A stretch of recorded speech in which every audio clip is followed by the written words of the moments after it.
I bet he's having the longest lie-in this morning. I wonder whether it's difficult to transition to a normal bed, though.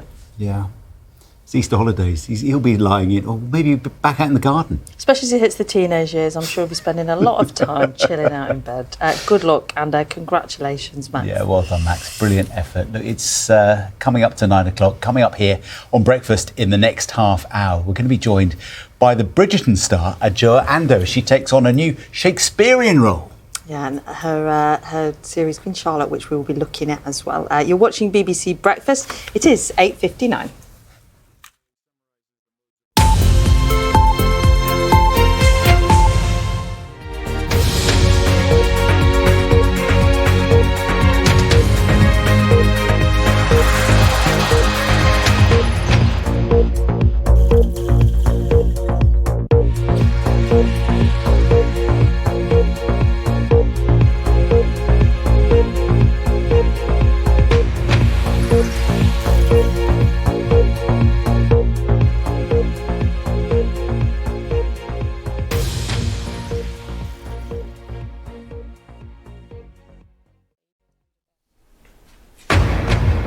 Live from London, this is BBC News. Russia's Wagner mercenary group claims its units now control the embattled Ukrainian city of Bakhmut. Kyiv insists its forces still hold it. After a pro-Kremlin blogger was killed in Sunday's bomb blast at a cafe in St. Petersburg, Russia names a suspect and adds her to its wanted list. Here in Russia, questions being asked over who was responsible for the killing of a prominent military blogger. From centre-left to centre-right, Finland's Conservative leader Petteri Orpo wins a nail-biting three-way election race, defeating Prime Minister Sanna Marin. Questions are asked after a weekend of long delays at the port of Dover. UK authorities apologise and say there'll be a review of plans ahead of the Easter weekend.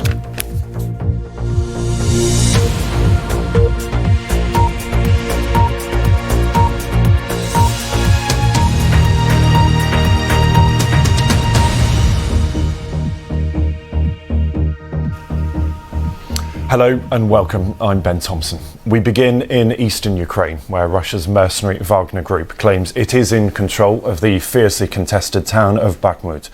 The head of the group unfurled a Russian flag at Bakhmut's city hall and declared this.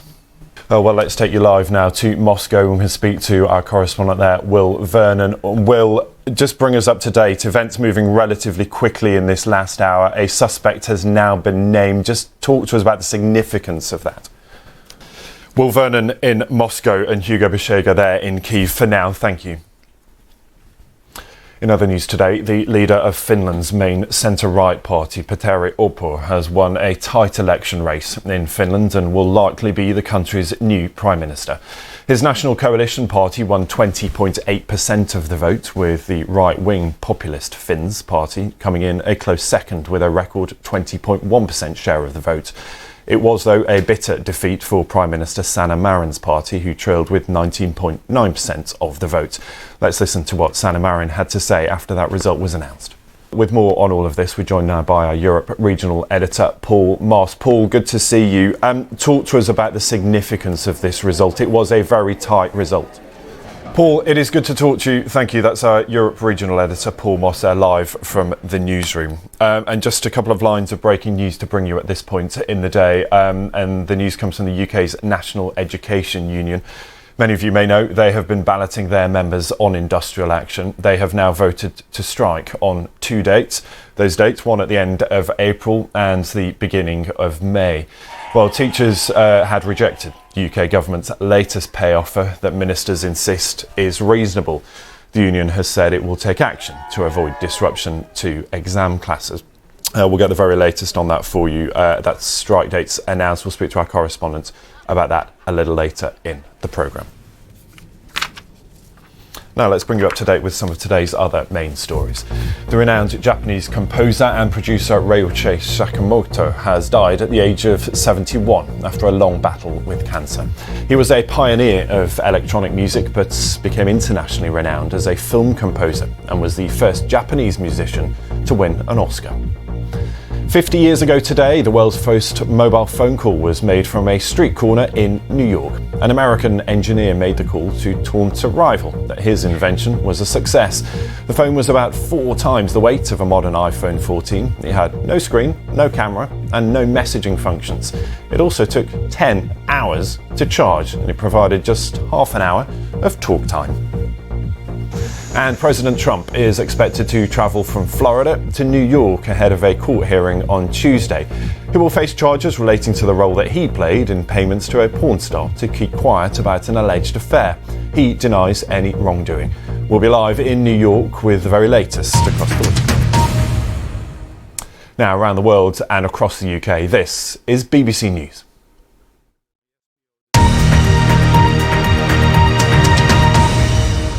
So some of the most interesting stories that I've told the audience is, well, I can look back to the very beginning of my career, junior reporter during 9/11. That was a huge story, and it was so difficult to tell, particularly because I had to interview people who had lost colleagues and loved ones in those towers in New York. Moving on, the economic crisis of 2008, that was a huge story both in the UK and globally. And I talked to so many people whose lives have been turned upside down by the then banking crisis and the subsequent economic fallout. I was a chief presenter during the COVID pandemic, and I was coming into work trying to convey the story to viewers who were stuck at home during lockdown, not only in the UK but across the world.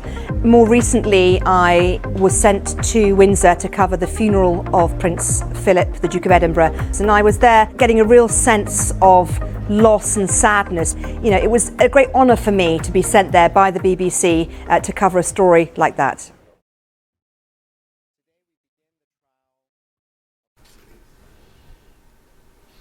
You are live with BBC News. Now, former US President Donald Trump is expected to fly into Manhattan later today to face charges over hush money payments to a former porn star. Well, let's take you straight to New York now. We can speak to CBS correspondent Jared Hill, who is live outside the Manhattan Criminal Court. Jared, thank you for being with us. This is the start of a very big week. Maybe just explain what we can expect. Back to you. Jared, for now, thank you. That's Jared Hill there, live outside Manhattan Criminal Court. Let's speak to Angelia Wilson, who is a professor of politics at the University of Manchester, specialising in American politics. Angelia, thank you for being with us. As we said, they're a really big week. We don't really have all the details yet until we get those court proceedings tomorrow. But it's just talk to me about the significance of this week and what we may see play out in, you know, the first president ever to have faced criminal charges. Yes, absolutely. Angelia, we're grateful for your insight. Thanks for being with us there, a professor of politics at the University of Manchester. And as you'd expect, we're going to have so much more on this story. We'll be live in New York, so stay with us here on BBC News. But here in the UK, severe delays at the border in Dover at the weekend when coaches full of school children and holidaymakers were left stranded for more than 12 hours because of immigration issues. Well, things appear to have settled down a little, but with the Easter holidays just a week away, there are now fears that there is more misery ahead, as Louisa Pilbeam now reports. Wonder if this is how their holiday will begin. Louisa Pilbeam, BBC News. Much more on all those stories on the BBC website. Also download the BBC News app for the very latest. We'll be here throughout the day. We'll see you very soon. Bye-bye.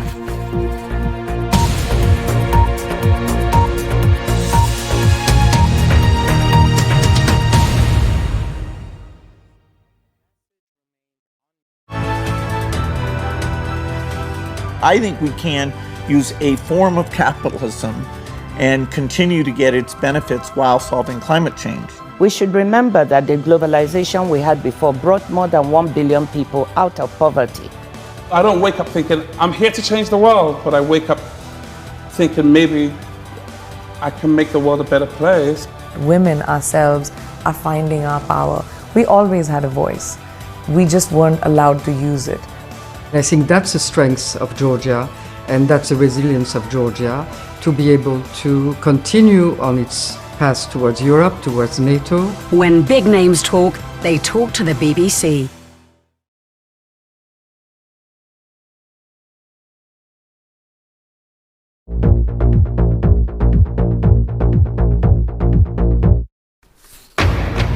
Live from London, this is BBC News. I'm Ben Thompson. These are the headlines.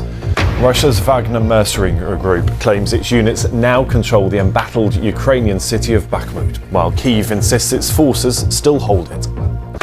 Russian officials say they've detained a woman after a pro-Kremlin blogger was killed in Sunday's bomb blast at a cafe in St. Petersburg. From centre-left to centre-right, Finland's Conservative leader Petteri Orpo wins a nail-biting three-way election race, defeating Prime Minister Sanna Marin.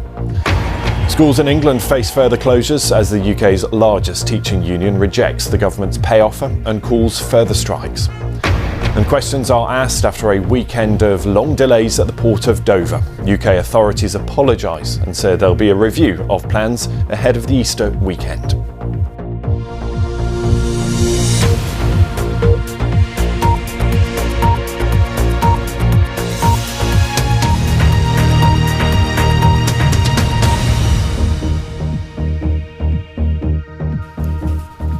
Hello, welcome along to BBC News, and let's return to that breaking news we brought you in the last hour. Schools in England will face fresh strikes this spring after members of the National Education Union rejected the government's pay offer. Well, teachers have been gathering for the union's annual conference in Harrogate, where pay and workload are among the issues being discussed. Ministers say the pay offer is fair and reasonable. Well, let's get the latest now with our UK education editor, Branwen Jeffries, who is at that conference in Harrogate. And Branwen, just bring us up to date. So the government say the deal is fair, but the unions don't agree.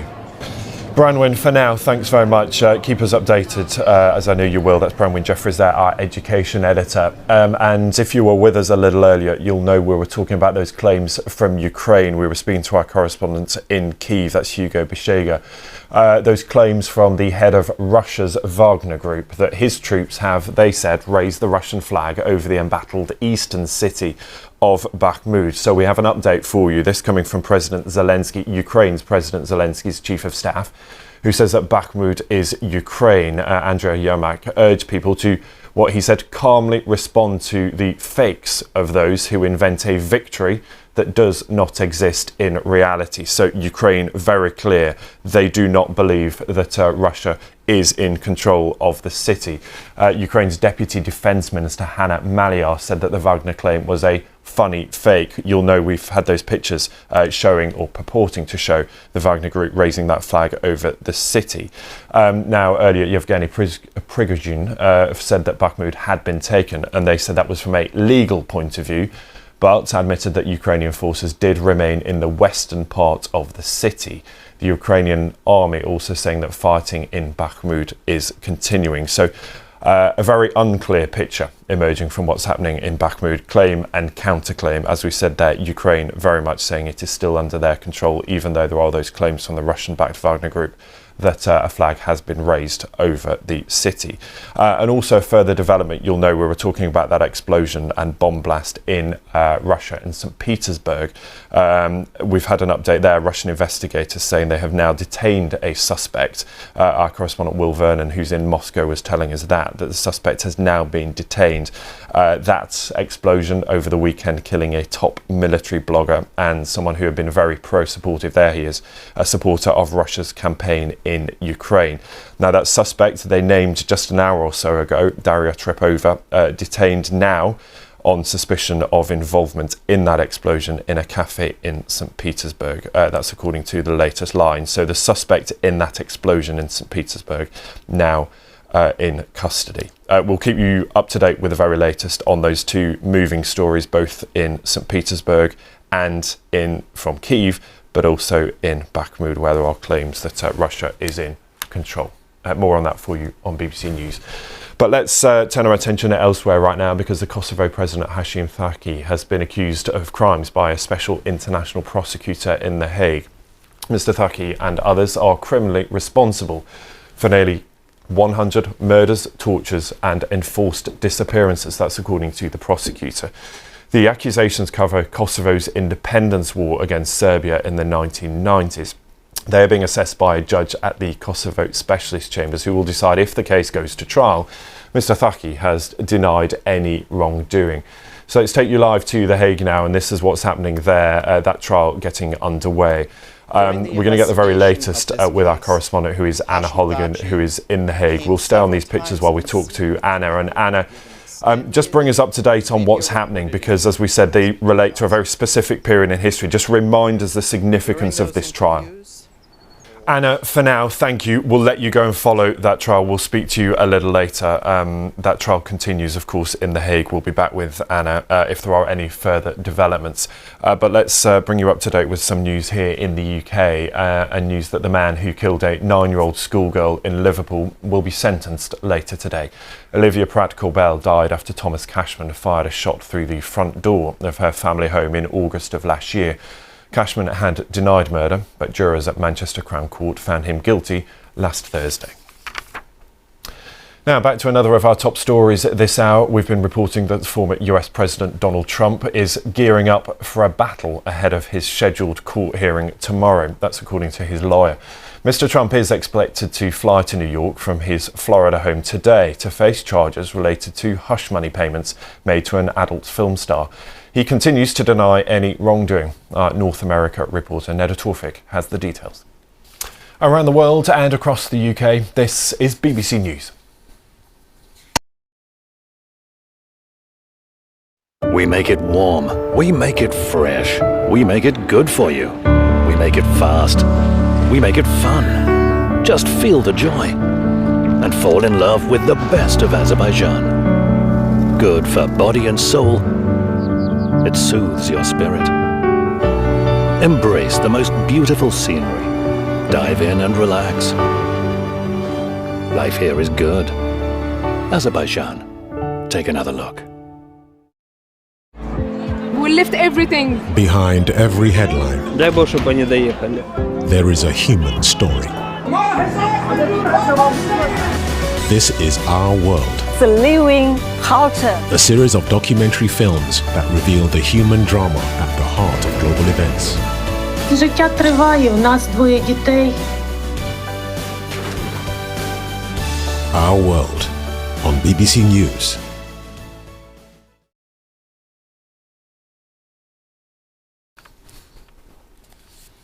You are live with BBC News. Now, after hundreds of grassroots football referees in England told the BBC they feared for their safety on the pitch, a world-first trial was launched. It allowed amateur referees to wear body cams.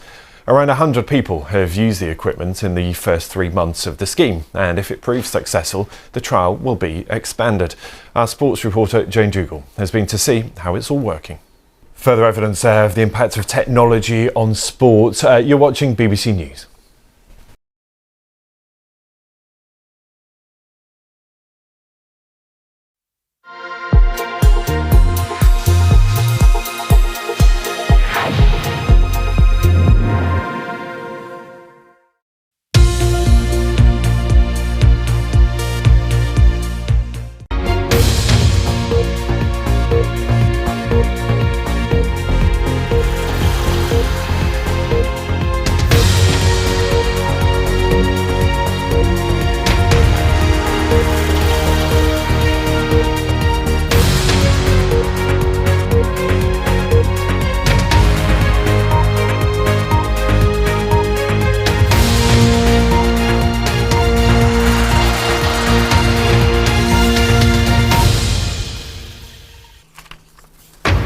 Live from London, this is BBC News. I'm Ben Thompson. These are the latest headlines.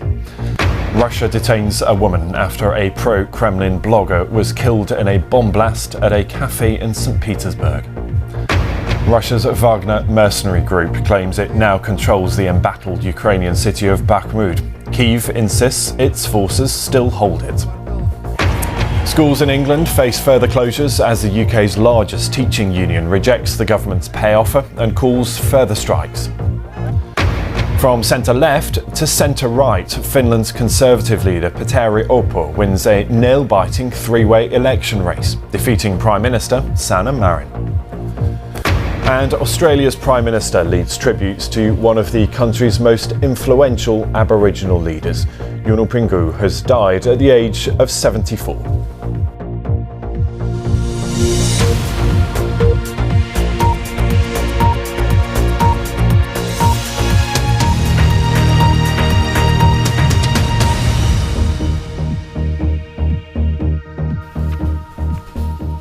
Hello and welcome to the programme. Now, the killing of the Russian military blogger is being investigated as a high-profile murder, according to authorities. Blogger Vladlen Tatarsky was a vocal supporter of Russia's war in Ukraine. Now, he was killed in an explosion at a cafe in St. Petersburg. It was not immediately clear who was responsible for the attack. Well, in the last hour, Russia has detained a woman named Daria Trepova in connection with the killing. Well, our correspondent Will Vernon is in Moscow and has the latest. Hugo Bishega there live in Kyiv with the latest. Let's return to some breaking news that we brought you in the last hour. That's news that schools in England will now face fresh strikes this spring after members of the National Education Union rejected the government's pay offer. Well, teachers have been gathering for the union's annual conference in Harrogate, where pay and workload are among the issues that are being discussed. Ministers have said that the offer was fair and reasonable. Well, our education editor Branwyn Jeffries has the latest from the conference. The unions don't, and I've just stepped out of the conference hall where there were whoops and cheers from the thousands of teachers attending this conference as the union leadership announced that by an overwhelming majority, a vote in the last few days was to reject the latest pay offer for teachers in England from the government. That does mean that parents in England face more disruption. They've already had 4 strike days. Now there will be 2 more on April the 27th and May the 2nd. And Branwyn, as we said, this is not just about pay, though, is it? This is about hours and conditions too.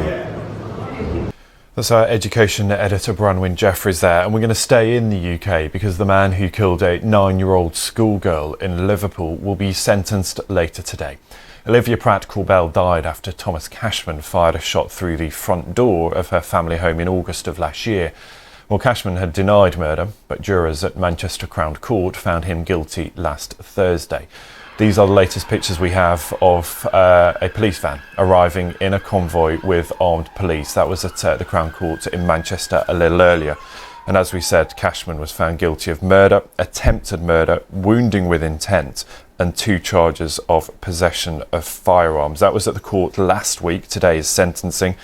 Olivia's mother, Cheryl Corbell, said that she was ecstatic with the verdict, that verdict that was handed down on Friday. So sentencing to get underway in Manchester later today. We'll have the very latest for you from there.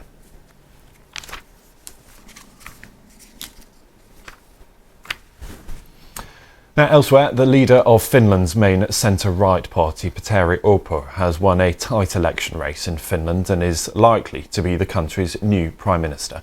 His National Coalition party won 20.8% of the vote, with the right-wing populist Finns party coming in a close second, with a record 20.1% share of the vote.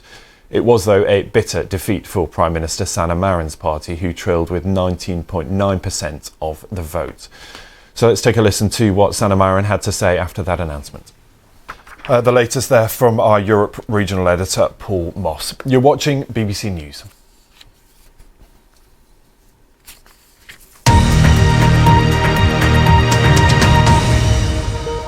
I have interviewed fascinating people right across the planet, whether that's heads of state or global leaders, from the US Secretary of State to the Dalai Lama. But the most famous person I interviewed was the film star Angelina Jolie, soon after her divorce from Brad Pitt. And we did the interview in Cambodia, where she was doing a documentary film about the Cambodian genocide. I think the most important thing when interviewing people is to make it clear that there are no questions that are off limits, that you can be free to ask anything. So whether that's dealing with an authoritarian leader or a film star, there are never any pre-arranged questions or pre-agreed upon questions.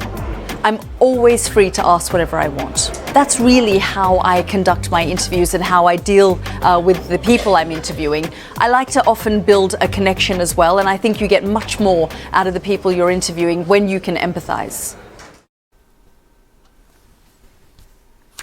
You're with BBC News. Now, former US President Donald Trump is expected to fly into Manhattan later today to face charges over hush money payments to a former porn star. CBS correspondent Jared Hill spoke to us from outside Manhattan Criminal Court, where Mr. Trump is expected to undergo processing, as it's known, on Tuesday. Jared Hill speaking to me a little earlier. Well, I also spoke to Angelia Wilson, who's a professor at the University of Manchester. She specialises in American politics, and she explained the significance of this indictment. Angelia Wilson speaking to me a little earlier. Now, survivors of the Manchester Arena bombing have filed a landmark legal action against a conspiracy theorist who claims the attack was faked. Martin Hibbert and his daughter Eve, who were left with severe disabilities, are suing Richard D. Hall for defamation and harassment. Well, let's speak to our disinformation and social media correspondent Mariana Spring, who is joining us from the newsroom. And Mariana, talk to us about what's alleged here and why this legal action is so important, because this will be a landmark case, won't it? Mariana, I know you're going to follow that for us, bring us up to date if there are any further developments, but for now, thank you, Mariana Spring there. Just a line of breaking news relating to our top story this hour. You know, we've been telling you about someone who's now been detained in relation to that bomb attack that killed a war blogger who was killed in St. Petersburg on Sunday. Russia telling us a little earlier that they had named a suspect and since detained that suspect, Daria Trepova. Now we are seeing that there is claim and counterclaim, as you would expect. Russia's National Anti-Terrorism Committee now accusing Ukraine of being behind this. They say Ukrainian intelligence services were behind the killing of Vladlen Tatarsky, who is that war blogger who was killed in St. Petersburg on Sunday. So Russia laying the blame squarely at the door of Ukraine, and they also say, there's Russia, that they have detained a woman named Daria Trepova in connection with that killing. They named her earlier today. They say she is now in detention. We'll get the latest from our correspondents in Kyiv and Moscow in the next hour.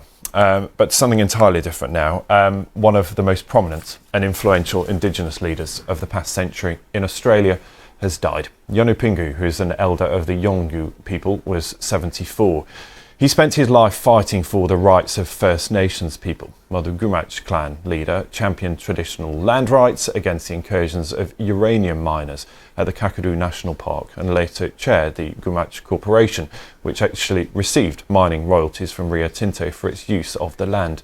Yonu Pingu was also celebrated as a singer, artist and promoter of Indigenous culture. Let's speak to our correspondent in Sydney, that's Phil Mercer. Phil, we know the Australian Prime Minister has been leading those tributes. And for those who don't know Yonu Pingu, just explain who this man was. Phil, it's good to talk to you. Thanks for explaining. That's Phil Mercer there, live in Sydney. There's much more on all those stories on the BBC website and, of course, the BBC News app. See you very soon. Bye-bye.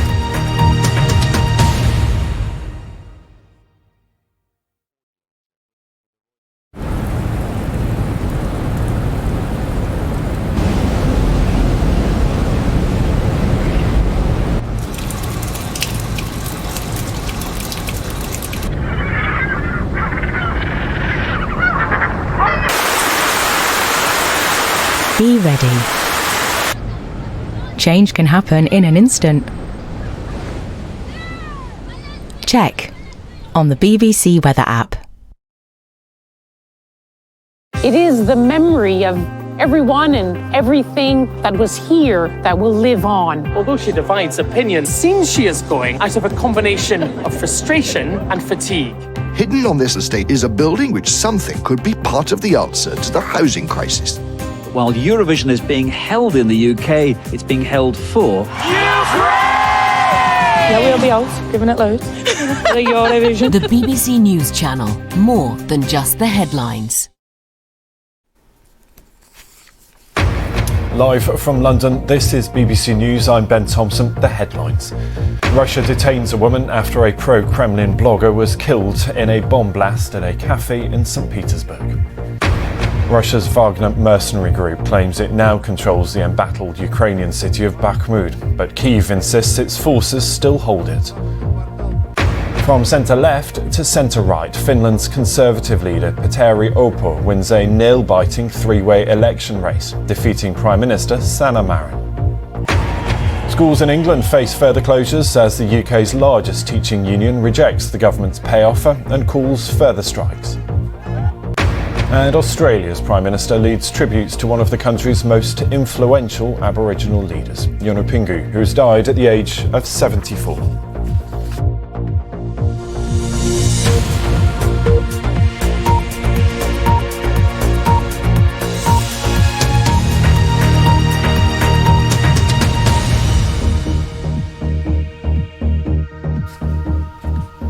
Hello to welcome to BBC News. Let's have a look at some of the main stories in the UK because passport office workers are staging 5 weeks of industrial action over pay, pensions and job security. Union reps say they are walking out and that will cause maximum disruption because people will be trying to renew their passports in time for summer travel. Well, the British government has called the industrial action disappointing and says it's working to manage the impact that it may have. Our employment correspondent Zoe Conway has the details. The realities of living with motor neurone disease will be reflected in a TV soap for the first time tonight as one of Coronation Street's much-loved residents is testing for their life-limiting condition in a new storyline. Inspired by the story of the rugby league legend Rob Burrow and his family, the drama will follow the impact the disease has on builder Paul Foreman and the challenges that he faces. Rob and his wife Lindsay took a trip to the Corrie Cobbles to meet some of those involved. John Maguire was with them.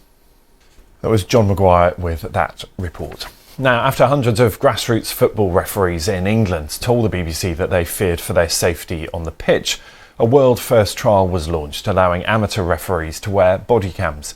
Around 100 people have used the equipment in the first 3 months of this scheme, and if it proves to be successful, the trial will be expanded. Our sports reporter Jane Dougal has been to see how it's working. Referee Millie Wheeler speaking to me a little earlier. Now, 50 years ago today, on a busy New York street, a phone call was made that would change life as we know it. It was the first one ever made from a mobile and signalled the start of a new era of communication.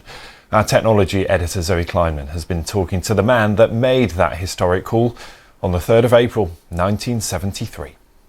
A teenager, now known as Tent Boy, has spent his final night sleeping under the stars after spending 3 years camping in his garden. Max Woosie has raised more than £750,000 for his local hospice. He met the Prime Minister and won a Pride of Britain award. Fiona Lambden was with him as he woke up on his final morning outside. Congratulations to him, a well-earned sleep in a real bed inside tonight for Max Woosie. Congratulations. Now, elsewhere, Killing Eve star Jodie Comer triumphed at last night's Olivier Awards. They, of course, celebrate live theatre. Award winner there, Jodie Comer. Weather time now. Carol has the details. Hello again. Many of us started on a cold note, but with some clear skies, with highs potentially up to 14 or 15.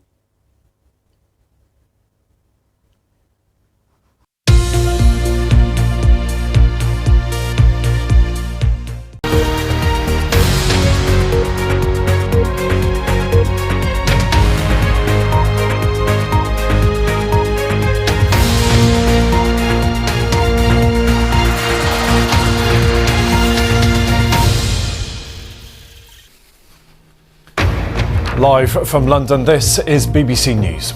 Russia detains a woman after a pro-Kremlin blogger was killed in a bomb blast at a cafe in St. Petersburg.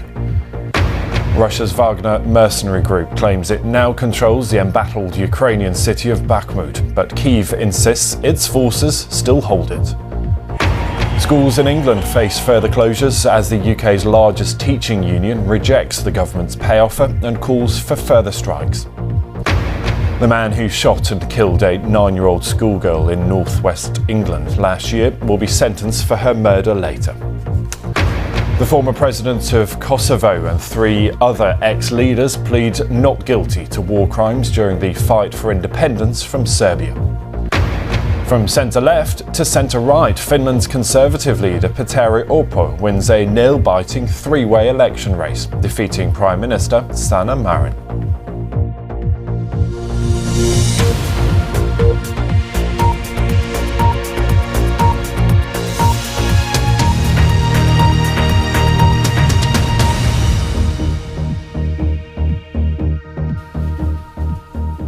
Hello and welcome, I'm Ben Thompson.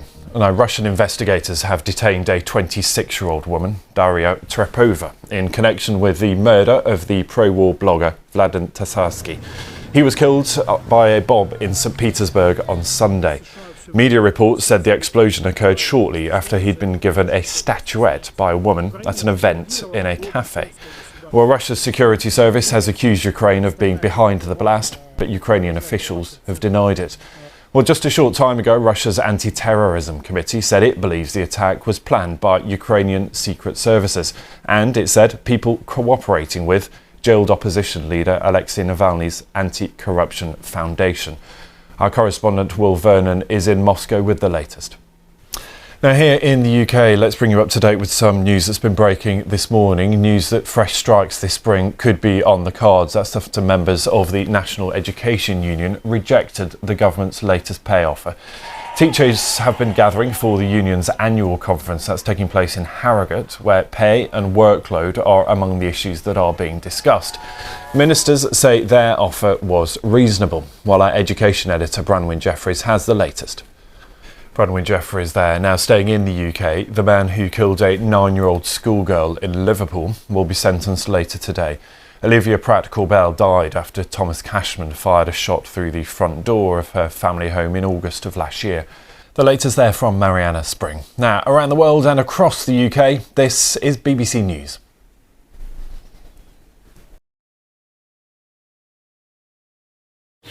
The story of the United States has been written for centuries. Penned by millions of authors, written in every language, from every perspective. With every chapter as unique as our people and our land. Our story is one made up of many. Find yours in the USA.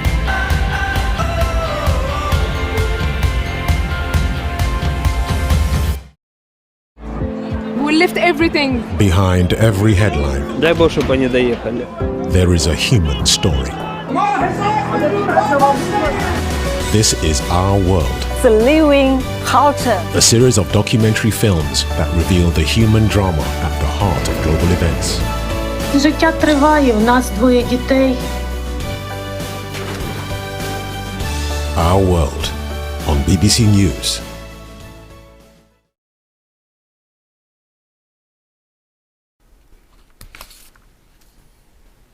You're live with BBC News. Now, former US President Donald Trump is expected to fly into Manhattan later today to face charges over hush money payments to a former porn star.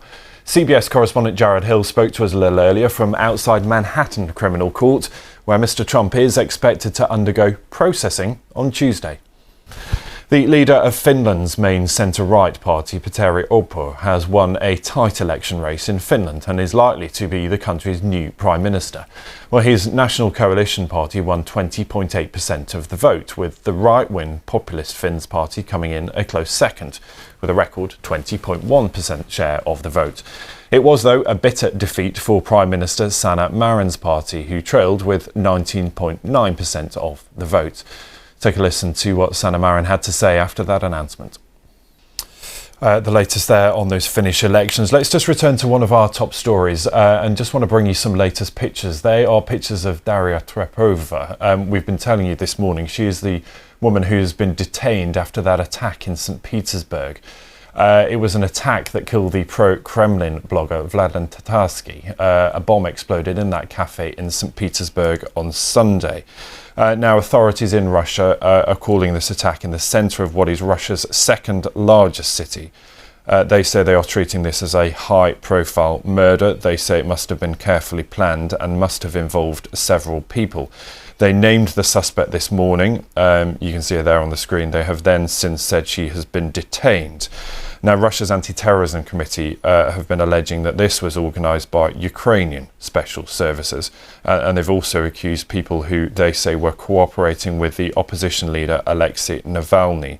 Navalny, of course, you will know, has been in jail since returning to Russia from Germany back in 2021. That attack, though, this latest attack on Sunday, wounding more than 30 other people, but killing that high-profile blogger that authorities there that say they are now treating as a high-profile murder. So those are the first images we have of the suspect who has been detained. Now, elsewhere, one of the most prominent and influential Indigenous leaders of the past century in Australia has died. Yunupingu, an elder of the Yolngu people, was 74. He spent his life fighting for the rights of First Nations people.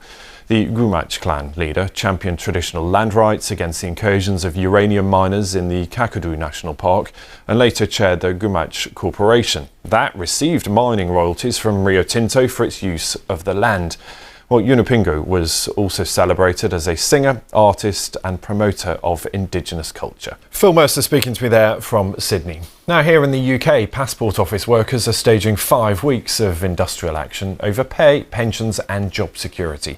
Union reps say walking out now will cause maximum disruption because people will be trying to renew their passports in time for summer travel. Well, the British government has called the industrial action disappointing and says it's working to manage the impact it may have.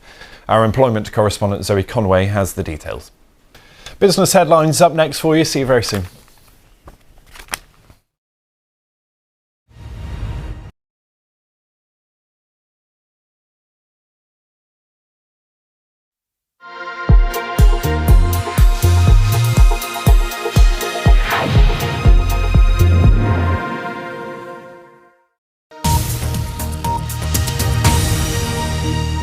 Now on BBC News, the latest business news from across the globe. World Business Report.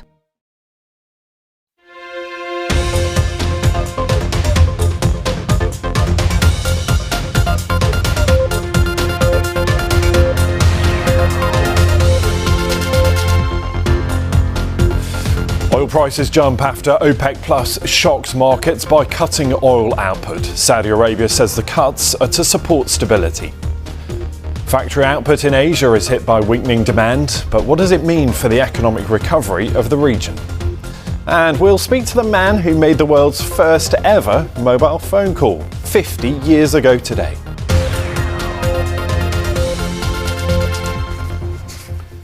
Hello, very warm welcome to World Business Report. I'm Ben Thompson and we're going to start with that surge in oil prices, and that's after the world's largest exporters announced a surprise cut in production.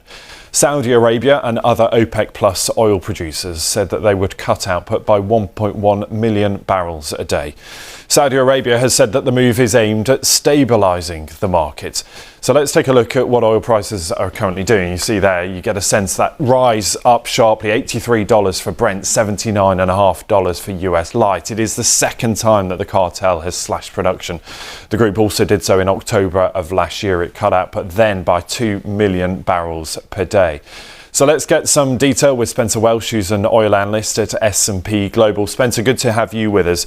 We said there a surprise cut in production. We've been getting used to prices falling as the nervousness around the world economy continues. What does this tell us about what OPEC is thinking? Spencer, as always, good to talk to you. Thanks very much, Spencer Welsh, oil analyst at S&P Global. Now, staying with that theme of a slowdown, factory activity in Asia, it weakened last month due to a drop in demand from around the world. New data that's out today shows that the export-reliant Japan and South Korean markets both saw activity in manufacturing shrink. Growth stalled pretty much altogether in China. Well, this highlights the challenge that now faces countries like China as authorities try to keep inflation in check, as well as dealing with weakening global economic momentum. Our Asia Business reporter is Katie Silver. Katie Silver there in Singapore. Now, Swiss prosecutors have opened an inquiry into UBS of its takeover of its banking rival Credit Suisse. The probe aims to look into any potential breaches of the country's criminal law by those involved in that emergency merger. Well, the takeover in March was arranged by the Swiss government to head off a potential financial market meltdown following the collapse of 2 US banks. Well, Fiona Cincotta is a financial market analyst at City Index. Yeah, lots of scrutiny of that emergency merger that was pushed through. Lots of job losses also announced as a result, but as we said, they're designed to try and stabilise financial markets and indeed the wider economy after the collapse of those 2 US banks. Now, elsewhere, your smartphone is part of your everyday life, but have you ever wondered when the first mobile phone call was made? Well, it took place exactly 50 years ago. By this man. Our tech editor Zoe Kleiman spoke with him. He made that historic call.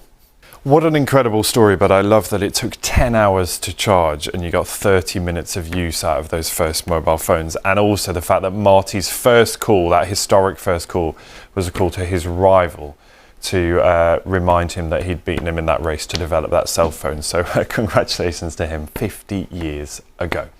Let's bring you up to date with some of the other business stories this hour. The struggling cinema chain Cineworld has said it will raise new funding as it's dropped plans to sell its businesses in the US, UK and Ireland after failing to find a buyer. The company saw its share price fall by nearly 30% after announcing it would terminate the move.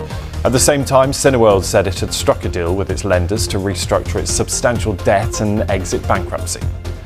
And Tesla has delivered a record number of vehicles in the first financial quarter after slashing prices. The EV company saw its sales rise by 36% after two price cuts aimed at boosting demand. The discounts came at a time when consumers face soaring inflation and higher interest rates, but also unprecedented choice in the market for electric vehicles. Let's show you the numbers. We showed you a little earlier, didn't we, what Brent crude was doing, and those were not the numbers. These are the numbers. The FTSE 100, as you can see, actually bouncing back a little higher than expected. There is still a lot of nervousness, of course, about a global slowdown, but that's the number we're keeping an eye on today. As you see, 5% higher on the day, taking Brent now to nearly $84 a barrel after that cut from OPEC+. We'll keep an eye on that, much more on the website, bbc.com/business. See you very soon. Bye-bye.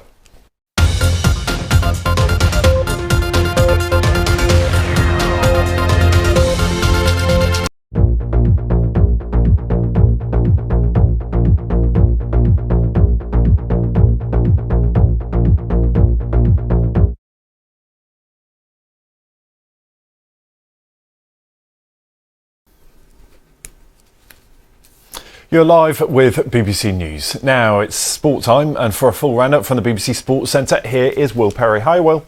Hello, Ben. Let's start with the football news because Chelsea's search for a new manager is underway, having sacked Graham Potter after less than 7 months in charge. Chelsea were beaten by Aston Villa on Saturday. Ben, that's all the sport for now. More from us later. Well, thanks very much. We'll see you then. And we're going to actually stay with sport because after hundreds of grassroots football referees in England told the BBC they feared for their own safety on the pitch, a world-first trial was launched allowing amateur referees to wear body cams. Around 100 people have used the equipment in the first 3 months of the scheme, and if it proves successful, the trial will be expanded. Our sports reporter Jane Dougal has been to see how it works. Much more on all those stories on the BBC website and on the BBC News app. This is BBC News.